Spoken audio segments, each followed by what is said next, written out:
Hello दोस्तों, कैसे हैं आप सब। स्वागत आप सभी का ब्रेकिंग न्यूज चैनल में। तो आइए जानते हैं देश दुनिया की महत्वपूर्ण और काम की खबरों को। पर वीडियो में आगे बढ़ने से पहले इस वीडियो को एक छोटा सा प्यार भरा लाइक जरूर से कर दीजिए। तो चलिए जानते हैं आज की पहली बड़ी खबर। मुंबई में फिर दौड़ेगी मोनो रेल, सरकार ने जारी की यात्रियों के लिए गाइडलाइन। जी हां, कोरोना वायरस के कारण मानो जिंदगी कुछ रुक सी गई थी। लॉकडाउन लगने के बाद तो मानो समय ठहर सा ही गया था, लेकिन अब धीरे धीरे सब खुल रहा है। लोग अपनी सुरक्षा के लिए सजग हैं, मास्क और सैनिटाइजर का उपयोग कर रहे हैं। इस बीच खबर आ रही है कि मार्च से बंद देश की पहली मोनो रेल सेवा आज से शुरू होने जा रही है। सरकार ने मोनो रेल में यात्रा करने वालों के लिए गाइडलाइन जारी कर दी है। बिना मास्क के यात्रियों को मोनो रेल में चढ़ने की इजाजत नहीं मिलेगी। साथ ही लोगों को 2 गज की दूरी बनानी होगी और आरोग्य सेतु ऐप इंस्टॉल कर ग्रीन का सिग्नल दिखाना होगा। वहीं टिकट या टोकन जारी नहीं किया जाएगा। यात्रियों को फोन पर डिजिटल टिकट जारी किया जाएगा। नवरात्रा शुरू होते ही फलहार में आलू का आहार हुआ महंगा। जी हां, देश में नवरात्र शुरू होते ही आलू के दाम में बेतहाशा बढ़ोतरी देखी जा रही है। नवरात्रा के दौरान आम लोग फलहार में आलू का आहार ज्यादा इस्तेमाल करते हैं। दिल्ली एनसीआर सहित देश के कई हिस्सों में आलू का रेट 60 रुपए पार कर गया। कोरोना महामारी के बीच नवरात्र पूजा शुरू होने के साथ आलू के दाम में इस तरह बढ़ोतरी से आम लोगों के जेब पर अतिरिक्त खर्च पड़ रहा है। कारोबारियों का कहना है कि मंडी में 30 रुपए किलो मिलने वाले आलू की कीमत फुटकर बाजार में 50 रुपए से 60 रुपए तक पहुंच गई। नवरात्रा के बीच में भी दाम में आगे और इजाफा होने की संभावना है। आलू के दाम में बढ़ोतरी की मुख्य वजह आवक में कमी है। आलू के साथ साथ प्याज भी महंगी हुई। प्याज की कीमत इस समय खुदरा में 60 रुपए किलो है, वहीं थोक में इसकी कीमत 20 से 25 रुपए है। वहीं टमाटर की बात की जाए तो टमाटर की कीमतों में नरमी देखने को मिली है। 80 रुपए तक मिलने वाला टमाटर इस वक्त 40 से 50 रुपए प्रति किलो के हिसाब से मिल रहा है। रूस की स्पुतनिक वी वैक्सीन को मिली भारत में दूसरे और तीसरे चरण के ट्रायल की अनुमति। जी हां, रूस की वैक्सीन स्पुतनिक वी को भारत में दूसरे और तीसरे चरण के क्लिनिकल ट्रायल की अनुमति मिल गई। Drug controller general of India ने डॉक्टर रेड्डीज लेबोरेटरीज की भारतीय इकाइयों को यहां ट्रायल की अनुमति दी है। रूस के प्रत्यक्ष निवेश कोष और डॉक्टर रेड्डीज लेबोरेटरीज के बीच कोरोना वायरस की vaccine Sputnik V clinical trial और उसके वितरण को लेकर एक समझौता हुआ। दोनों मिलकर भारत में 10 करोड़ वैक्सीन उपलब्ध कराएंगे। रूस में इस तरह की वैक्सीन के उत्पादन की क्षमता बहुत कम है। इसका मतलब है कि भारत में इस वैक्सीन का उत्पादन होगा और इसमें से 10 करोड़ वैक्सीन भारत को मिलेगी। दोस्तों, आपको बता दूं और भी बहुत बड़ी काम की खबरें हैं, इम्पोर्टेंट खबरें हैं। लेकिन अगर आप ब्रेकिंग न्यूज चैनल पर पहली बार आए हैं तो चैनल को सब्सक्राइब कर बेल आइकन जरूर दबा दीजिए। और अगर आपने पहले से ही सब्सक्राइब कर रखा है तो आपका तहे दिल से धन्यवाद। और हाँ दोस्तों, अभी तक आपने इस वीडियो को लाइक नहीं किया तो लाइक भी कर दीजिए। 20 अक्टूबर तक नहीं मिला बोनस का पैसा तो रेलवे कर्मचारी करेंगे चक्का जाम। जी हां, त्योहारों के समय पर बोनस नहीं मिलने से रेलवे कर्मचारियों में नाराजगी है। एआईआरएफ ने अल्टीमेटम देते हुए कहा कि यदि 20 अक्टूबर तक बोनस का पैसा नहीं मिला तो चक्का जाम किया जाएगा। रेलवे कर्मचारियों को हर साल दुर्गा पूजा तक उत्पादकता से जुड़ा बोनस का पैसा मिल जाता है, लेकिन इस बार ऐसा नहीं होने से कर्मचारी नाराज हैं। एआईआरएफ के महासचिव शिव गोपाल मिश्रा ने कहा कि कोविड-19 महामारी के दौरान रेल कर्मचारियों ने हफ्ते में 7 दिन 24 घंटे काम किया, लेकिन सरकार रेलवे कर्मियों की इस मांग की अनदेखी कर रही है। उन्होंने कहा, वर्चुअल बैठक में यह फैसला किया गया कि रेल मंत्रालय द्वारा यदि 20 अक्टूबर तक उत्पादकता से जुड़े बोनस के आदेश नहीं दिए जाते हैं तो 22 अक्टूबर को सीधी कार्रवाई की जाएगी।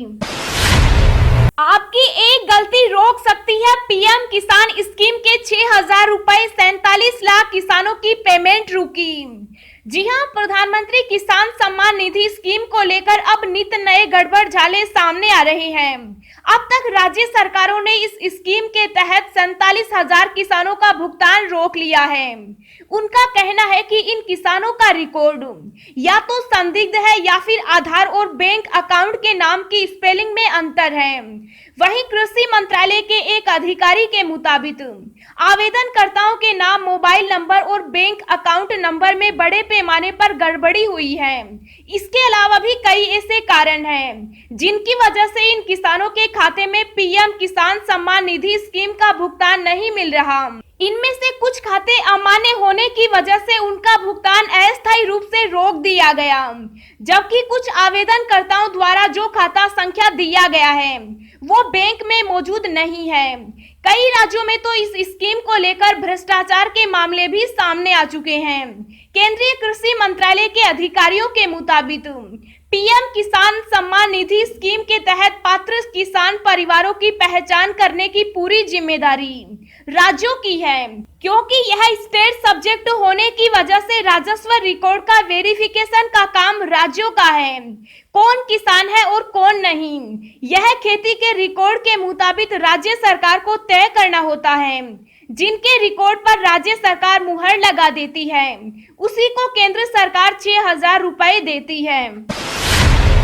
10 रुपए के इस पुराने नोट के बदले मिल रही मोटी रकम, जानिए कैसे। जी हां, अक्सर लोगों को पुरानी चीजें संभाल कर रखने का शौक होता है। समय के साथ इन पुरानी चीजों की कीमत बहुत बढ़ जाती है, जैसे कि कोई पुराना डाक टिकट या कोई किताब। इसी तरह से करेंसी के पुराने नोट भी बहुत ज्यादा कीमत पर पहुंच जाते हैं। इसकी वजह होती है उस नोट, सिक्के या किताब का दुर्लभ हो जाना। अगर आपके पास ऐसी कोई भी चीज हो तो आपको सही कीमत मिल सकती है। इसी तरह का भारतीय करेंसी का एक पुराना नोट है जिसकी आपको इस समय अच्छी खासी रकम मिल सकती है। आइए जानते हैं उस नोट की पूरी डिटेल। एक नोट बना देगा अमीर। इस समय 500 रुपए और 2,000 रुपए के नए वाले बहुत आम हैं, मगर पुराने वाले नोटों की वैल्यू इनसे ज्यादा है। सब नोटों की नहीं, मगर कुछ ऐसे नोट हैं जो आपको मालामाल भी बना सकते हैं। 10 रुपए वाले जिस नोट की हम बात कर रहे हैं वो कई साल पहले भारत में चलता था। अगर आपके पास ये पुराना नोट मौजूद है तो आपकी दिवाली शानदार बनेगी। आपकी जानकारी के लिए बता दें कि ब्रिटिश भारत में ऐसे कई नोट चलते थे जिनकी अब किसी को शायद जानकारी भी न हो। समय के साथ नए नोट चलन में आ गए। जिस नोट की हम बात कर रहे हैं उस पर एक तरफ अशोक स्तंभ दिया गया है। 3 मुंह वाले शेर का ये नोट अब दुर्लभ हो चुका है, मगर यही नोट आपकी किस्मत चमका सकता है। इस दुर्लभ नोट पर 1943 में ब्रिटिश राज द्वारा भारतीय रिजर्व बैंक के गवर्नर के रूप में नियुक्त होने वाले पहले भारतीय सीडी देशमुख के हस्ताक्षर हैं। ये नोट पहले एडिशन में प्रिंट हुआ था। 10 रुपए के इस पुराने नोट में एक तरफ अशोक स्तंभ तो दूसरी तरफ एक नाव है। अहम बात यह है कि पीछे की तरफ इस नोट पर दोनों ओर अंग्रेजी में 10 रुपीस लिखा हुआ है। कितने रुपए मिलेंगे इस एक नोट के बदले? अगर आपके पास 10 रुपए का ये पुराना नोट है तो आपको इसके बदले 20 से 25,000 रुपए मिल सकते हैं। अच्छी बात यह है कि आप इस नोट को घर बैठे ऑनलाइन बेच सकते हैं। बता दें कि इंडिया मार्ट, शॉप क्लूज और मरुधर आर्ट्स पर इन नोटों को घर बैठे अच्छी कीमत पर बेचा जा सकता है। इन भी प्लेटफॉर्म पर इस नोट की शानदार कीमत मिलेगी। ये नोट भी करा सकता है कमाई। जिस नोट के बारे में हमने बताया उसके अलावा एक काले 10 रुपए के पुराने नोट को भी अच्छी कीमत पर बेचा जा सकता है। इस काले कलर के पुराने नोट के बदले आपको 13 से 14,000 रुपए मिलेंगे। बता दें कि इन नोटों को ऑनलाइन बेचना आसान है क्योंकि इनकी काफी मांग रहती है। बस करना यह है कि इन साइटों पर रजिस्ट्रेशन कराएं और नोट बेचकर पैसा कमाएं। क्रेडिट कार्ड से वॉलेट में पैसा लेने पर पेटीएम अब लेगा इतना चार्ज। जी हां, डिजिटल भुगतान संबंधी सेवा प्रदान करने वाली कंपनी पेटीएम अब क्रेडिट कार्ड से वॉलेट में पैसा जोड़ने पर 2% शुल्क लेगी। अभी तक यदि कोई उपभोक्ता एक महीने में क्रेडिट कार्ड से अपने वॉलेट में 10,000 रुपए से अधिक जोड़ता था तभी 2% शुल्क देना होता था। जैसे ही कोई उपभोक्ता अपने पेटीएम वॉलेट में क्रेडिट कार्ड से पैसे जोड़ने के विकल्प पर जाता है, कंपनी की ओर से उसे संदेश मिलता है क्रेडिट कार्ड का उपयोग करते हुए पैसे जोड़ने पर 2% का नाममात्र शुल्क लागू होता है। जब आप क्रेडिट कार्ड का उपयोग करके धन जोड़ते हैं तो हम आपके बैंक भुगतान नेटवर्क पर उच्च शुल्क का भुगतान करते हैं। इसी कारण आपसे यह नाममात्र का शुल्क लिया जा रहा है। अब हम आपको अगले 24 घंटों के संभावित मौसम पूर्वानुमान के बारे में बता रहे हैं। अगले 24 घंटों के दौरान नागालैंड, मणिपुर, मिजोरम, त्रिपुरा, गुजरात और अंडमान व निकोबार द्वीप समूह पर भारी बारिश के साथ कई जगहों पर हल्की से मध्यम बारिश होने की संभावना है। गंगीय पश्चिम बंगाल, ओडिशा, आंध्र प्रदेश, तेलंगाना, महाराष्ट्र, दक्षिण और दक्षिणी पूर्वी राजस्थान और तमिलनाडु के कुछ हिस्सों में हल्की से मध्यम बारिश के आसार हैं। कर्नाटक, केरल और दक्षिणी मध्य प्रदेश के भी कुछ हिस्सों में हल्की बारिश देखने को मिल सकती है।